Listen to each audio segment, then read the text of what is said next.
I'm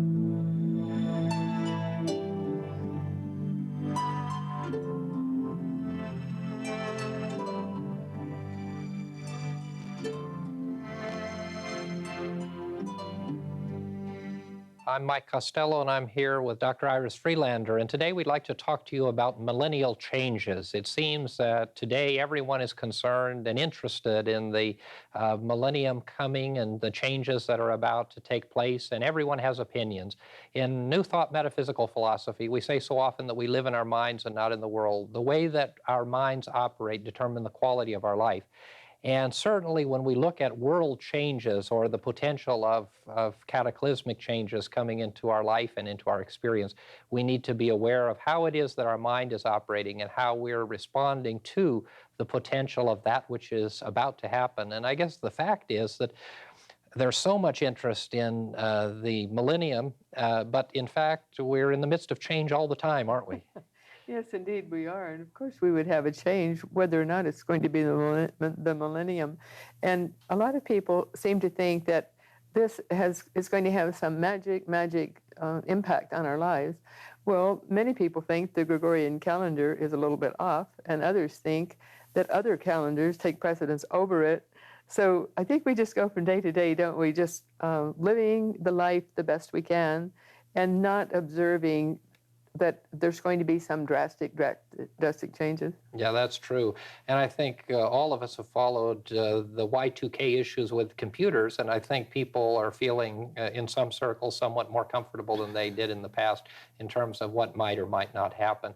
I think from a New Thought standpoint, one of the things that we always look to is seeing the good in everything and trying to always live with a positive attitude and a positive philosophy of life. And I think that in these times, we really need to be cautious of the negative ideas that are being planted, don't we? Yes, of course. And we also believe that we create our own reality and that whatever we can conceive, we can achieve. And so therefore, if we think positively, then positive things are going to happen and vice versa. And we've all seen that, and I'm sure our audience has seen that happen in their lives, so that they do create the reality around them.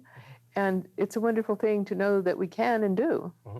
We do, and this issue of consciousness is something that I'd like to spend a few minutes talking about because, of course, in metaphysical philosophy, we connect the mind, body, and spirit. We realize and appreciate the spiritual essence of the physical world that we're in. And I think it's really important that we take a look at the issue of consciousness and talk a little bit about individual consciousness. And we started talking about that already in terms of the way that each one of us think and the dynamic of our mind in terms of what's going on or what we're anticipating. But then there's the issue of the collective consciousness, and we should probably talk a little bit about that as well. Yes, of course, and we do impact upon the collective consciousness, and some call it the global brain, and we know that that happens, and many experiments have been made showing that indeed it does happen. It happens in the animal kingdom, it happens in the human kingdom, probably happens in the plant and mineral kingdom as well, although tests haven't been made on that to my knowledge. But we have a responsibility to all of life to lead a positive life and to not send out negativity, because we know that as above, so below, and so forth. If we can create good, then we also create the negative aspect of life. So it behooves us to be positive and know that we are responsible. Mm-hmm. And this issue of consciousness and the collective consciousness and the individual consciousness, it really has at its core the belief which we hold and share that thought, or the process of thought, creates a vibratory rate. And for a lot of people, that's a new concept. And for many people, from a spiritual standpoint, it's a brand new concept, because many people from traditional Western faiths have not been taught this idea, mm-hmm. this concept. But the teaching is essentially that our thoughts create vibrations, and those vibrations go forth from us to those around us. And mm-hmm. kind of the simplest example is one that everyone can relate to, and is when we walk into a room or into a house, and we either feel good or we don't. Sometimes we walk into a room and somebody will or people will feel a negative feeling. Others will feel a very warm feeling in a location or a place. And this is really a perception of vibration. Young people call it vibes, you know, the good vibes and the bad vibes. But we really believe and know that we do, through our thought processes, create vibrations. And those vibrations go out from us, created by our consciousness and by our awareness, and they influence those around us. And we can all think of someone who comes into a room who's in a very bad mood, in a very negative way, and how quickly that mood or that vibration permeates the environment. And that's what we're talking about when we talk about the vibration of consciousness. Well, and as we say so often, everything is energy or vibration, and we know that it is. And it's just like everyone has faith in prayer. I think most people do. And when we do have faith in prayer, it's the same idea, isn't it? We're changing the energy around us and sending out the vibrations so that the healing occurs and the goodness occurs as a result of our prayers. And it would be a very sad thing if we didn't believe that. And I can't imagine how people can live through crisis times in their lives, because we need that. We need to know that we do have control of our lives. We have control, and we have the ability to change the vibratory rate, to change the environment. And we do that by changing our thoughts, don't we? Yeah. And when we talk about millennial changes or concerns about the future, we really need to be aware of how it is our mind is operating. And I know, as do you, and we come across many people in our counseling work, where people are so horribly concerned about what's going to happen. And then others are very elated about what's going to happen. And it's interesting that those who are very concerned have that negativity about them. Those who are anticipating great good have a positive elation around them. Exactly. And just as recently as this week after the earthquake, I had two email messages sent to me saying, get out of California, because that was God's warning, and no one was hurt in that earthquake severely, but something drastic is going to happen, and those predictions are going to come true, that California is going to fall into the ocean. Well, I know you don't believe that, and I don't believe it either. And so, and if it did, it would be, getting out of California wouldn't change a great deal in our lives. So why not stay here? And I always think, if there's going to be a disaster, I need to be there to help, because I think my prayers work and my ministering helps. So I would rather stay and help than to just scoot who knows where, God knows where. And yet so many people are influenced by simply an email like that, or a conversation that they have, or something that's read in the paper, and they begin to absorb that into their awareness, and they begin to believe it. And of course, excuse me, there are certainly plenty of people who are talking about gloom and doom and terrible things, but then that's always the way, isn't it? That's true. And those people have been around from the beginning of time. And I think it's really important for us to understand that we decide, each one of us makes a conscious decision, conscious or unconscious decision, about whether or not we're going to associate with and absorb negative thoughts, negative feelings, and negative vibrations, and thereby allow our consciousness and our feelings and our lives and our emotions to be reflective of that to which we are subjecting ourselves. Now, the other side of that is people who are very strong in their positive outlook on life, are very self-assured within themselves, and very dominant in their thinking from a positive standpoint, are able to stand with those who are negative and to influence them. But the fact is that some people simply are influenced too much by the negativity that's around them. And I think everyone has to look at themselves and decide whether or not they're a person that can be easily influenced by negative vibration or negative influence. And if so, then that needs to be avoided in many instances. Or if they're a person that is able to withstand that. And certainly in these times and in all times, we need to be able to withstand the people who are telling us that terrible things are going to happen. Good things happen, bad things happen, a mixture happens and occurs in our lives all of the time. And it's not whether or not the times are good or the times are bad. The question and the issue is whether or not we're able to grow through the experience of whatever it is we're living through at any point in our life experience. And not live with fear, but to live with hope and courage and conviction. And in the Bible, there's a passage, and I can't remember where it came from, put on the whole armor of God. And I often think of that when times are tough, and say that to people, because I think it gives us a lift, doesn't it, to know that we're putting on the whole armor of God just by being positive. And by having optimism and anticipation for the fact that good things are going to happen. And I think the one thing that we want to leave our viewers with as we move through this discussion today is inviting them to release the negative concerns that they have about the millennium and looking to what's coming, just as we do in any new year, letting go of the things of the past year, looking ahead to the things of the future, but most importantly, being in the present moment. And that's really important too, isn't it, to be in the now? Yes, indeed it is. And that's true in all aspects of life, not just in relation to the millennial changes. Because, for example, when some people are expecting a new addition to their family, a baby, or another type of addition to the family, they'll be negative about it very often, and it doesn't add to their own lives. And very often it might take away because everything is energy. So we need to keep that positive aspect so that the energy we're sending out is positive, as you just said, so that we are not being a detriment, but an asset. I think it's also important to remember that these are the best of times. And so often we find ourselves thinking of the good old days, when in fact, as we look back on the good old days, they weren't so great. We, of course, remember good things about the past, and there have been good things in the past of every generation and in every life. But the true fact is that the best of times are yet to be, and the best of times are where we are.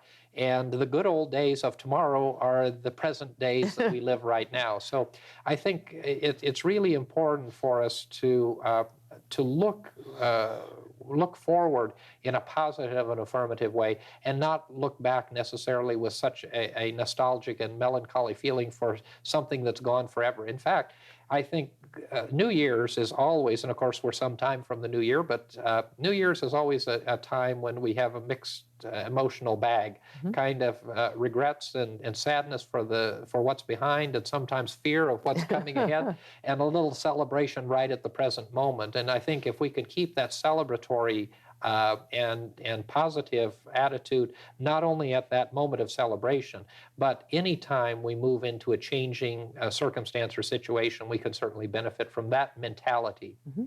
Yes, that's true. And most people have more difficulty with that when they're physically not well. But then there are great spiritual teachers in the past who have been very ill, and they've still brought through wonderful truths. So that's not necessarily true that people who are not well can't think positively. But we all can influence the people around us, and should, in a positive way. And then it's just like in an office today. One young man said, it helps so much when we laugh. And it does. We can either come, and he said, we can come into the office being gloomy and downcast, or we can come in the office smiling. And that is so true. It makes a big difference for everyone's workload. That issue of countenance, now that you mentioned it, is really an important one, I think, for us to understand that our countenance or our physical appearance often reflects what's going on inside. Yes. And so we owe it to ourselves to keep a happy countenance, because then it reflects on other people, and other people reflect back to us. And it's just a round robin. And we can either pull people down or lift them up. And of course, lifting is what we're supposed to be doing, and that's what makes us happiest too. But so many people don't realize that that they're impacting on their own lives in a negative way. And so many people, as you know, see everything through rose-colored glasses, and others see them through darkness. And it's a choice, isn't it? It's a personal choice. It is always a personal choice. And our minds are constantly creating the reality of our lives. And if we are able to change the way that our minds operate, we can certainly change the quality of our life. Yes. Well, I think when we think of millennial changes, we can think of them happily with anticipation. And if we think of them with anticipation, then it helps us, and it helps all the world. But also, it makes each individual life far more exciting, and we owe it to ourselves. We owe it to ourselves, and we owe it to those around us, and we owe it to everyone on the planet because of the collective consciousness that we were discussing a few moments ago. We'd like to pause at this point in the program and offer you the opportunity to receive some literature so that you can continue the study of the ideas and concepts that we're sharing with you today. We would like to give you the opportunity to explore and discover in your own home the new thought teachings that this program is sharing with you by sending you a free copy of one of these booklets. Simply address your request to Confident Living at P.O. Box 7726, Long Beach, California, 90807. Whatever your dream, whatever your vision, you can reach it through Confident Living.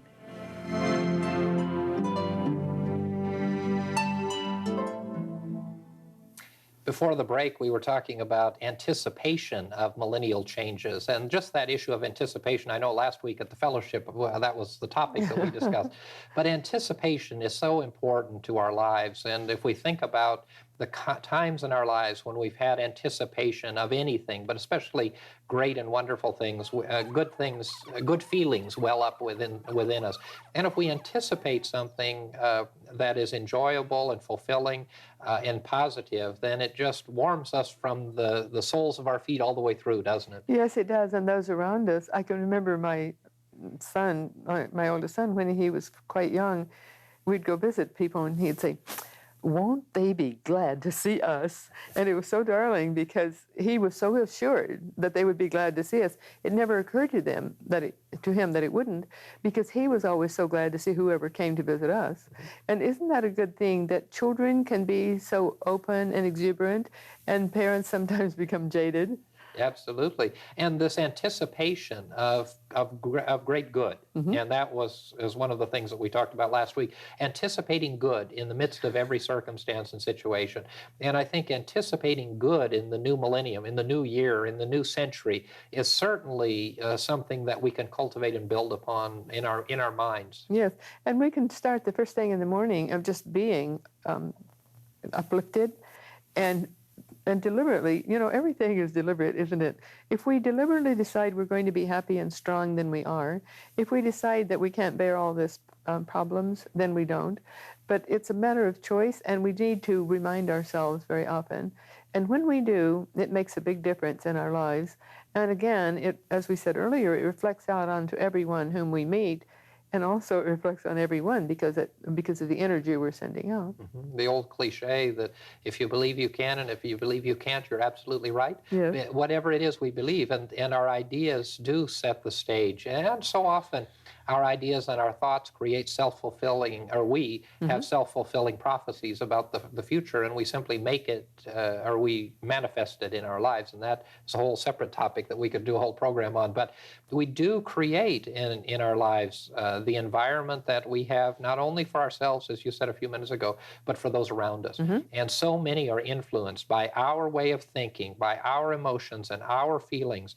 And I think one of the things that we ought to touch upon is the fact that when we're dealing with young people and when we're dealing with people who are extremely impressionable, I think we need to be very cautious about all of the gloom and doom about the coming millennium, and be very positive and supportive about the fact that circumstances and situations and great good are coming about in our lives and in the lives of this entire planet. And I think in the last part of the program, the last few minutes we should talk about how positively we feel as metaphysicians and New Thought practitioners about the fact that the next age, or the coming age, or the age into which we are moving, is really an age of magnificent enlightenment and understanding, a true coming to fruition of the Christ consciousness and awareness, isn't it? Yes, it is. And we know that every age lasts about 2,000 years. We went through the Piscean age just now, and then we're going into the Aquarian age. And before that, it was the Aries. So we know those things because the science tells us so. So we know that anytime there's change that's mandatory, then we need to rise to the occasion and change with it and flow with it. And anytime, we could say to our audience, well, think of the times when you've not flowed with your life the way it was normally going, and the times that you have, and see the difference. And sometimes it can be something catastrophic and not pleasant in our lives, but we still have to flow with it. We have to accept that, yes, this was a natural, normal occurrence, and it's just like death in people's families. Well, that we're all going to go, and we're all going to make that transition. And so it's not, sure, it's something that we're going to regret, but it's not something that we can just fight really hard. We need to accept it and move on, because every life is planned, and every life is by that person, by that individual before they come in.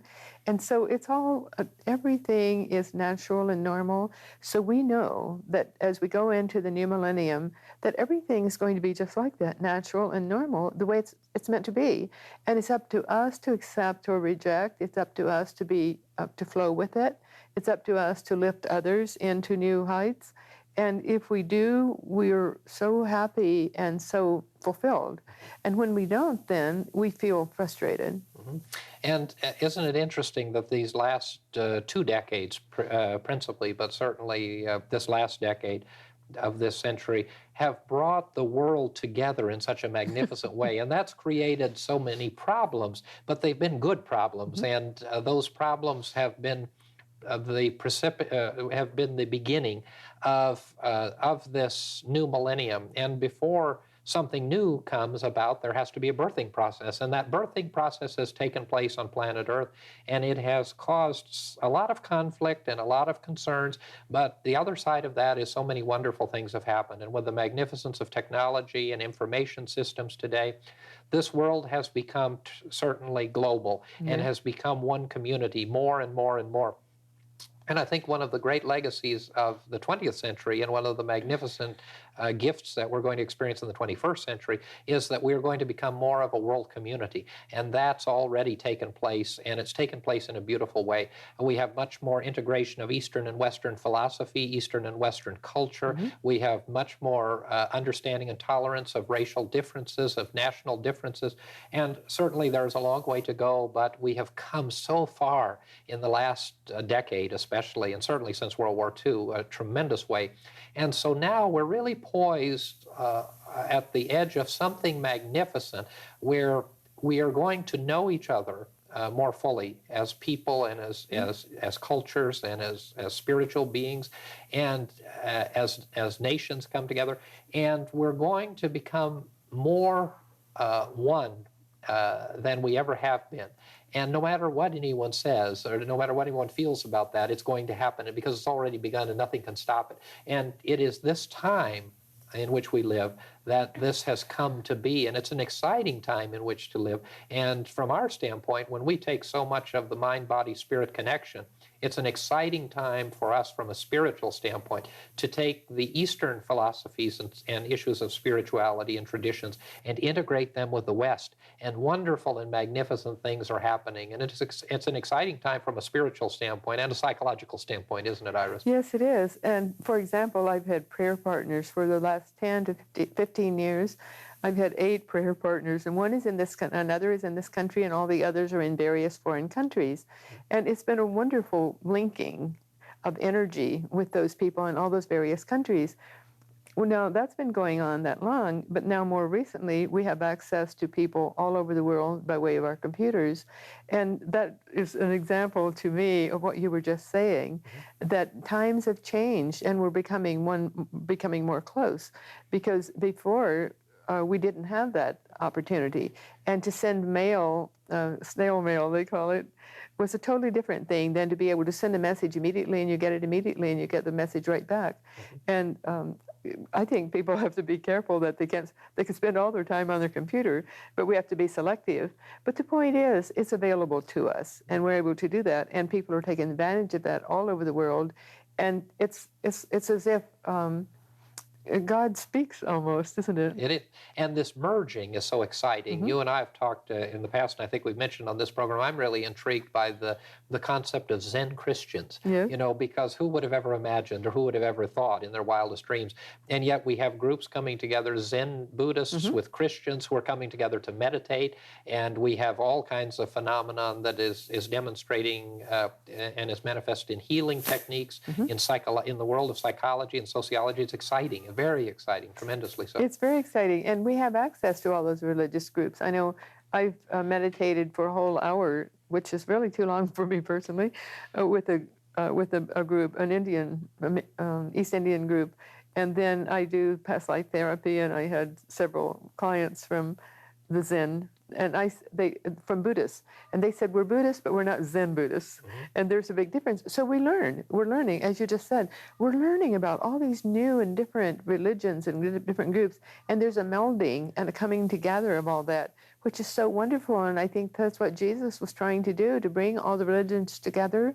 But then we became more one way there for a time. But now it's time that we're going into the new millennium, that all that he taught is coming about more fully. And that's a wonderful thing. Yeah. And the universality of the teaching, Yes. the universality of the Christ-based teachings, the universality of Buddhist tradition, the universality of Islam, the universality of all faith traditions. And as the faith traditions come together and as their adherents, and I think that's important for us to understand, that the coming together or the amalgamation or the acceptance and the tolerance and the love and the unification is taking place at the grassroots level, not at the hierarchical level. It's never at the hierarchical level, because many of the organizations have in their historical basis had their success by being separate. And we're seeing now evangelization and proselytizing of faith at the grassroots level, which is far more tolerant. And a group like we've just spoken, where a Buddhist group comes together with a Christian group, who comes together with a Hindu group. And so there is the view of that which is universally accepted, and that which is universal truth, which transcends so many of the kind of negative ideas that we've had in the past. Yes, and there would be those groups who wouldn't be selective in their thinking, but that's okay too, because they minister then to those who can't quite make the change yet. But it's a wonderful thing to know that change is accepted overall by ever so many people, and the normal, natural way of melding all the information and all the cultures is a very beautiful sight, isn't it? It is a very beautiful sight, and that's a great point at which to end our discussion today, with the understanding and the realization that the coming together of all people, of all faiths, is taking place on planet Earth, and that the coming millennial changes are good and only good. And we invite you to anticipate great and wonderful things in the coming new century and the new millennium. So we hope that the information we've shared with you has been helpful, and we look forward to seeing you next time.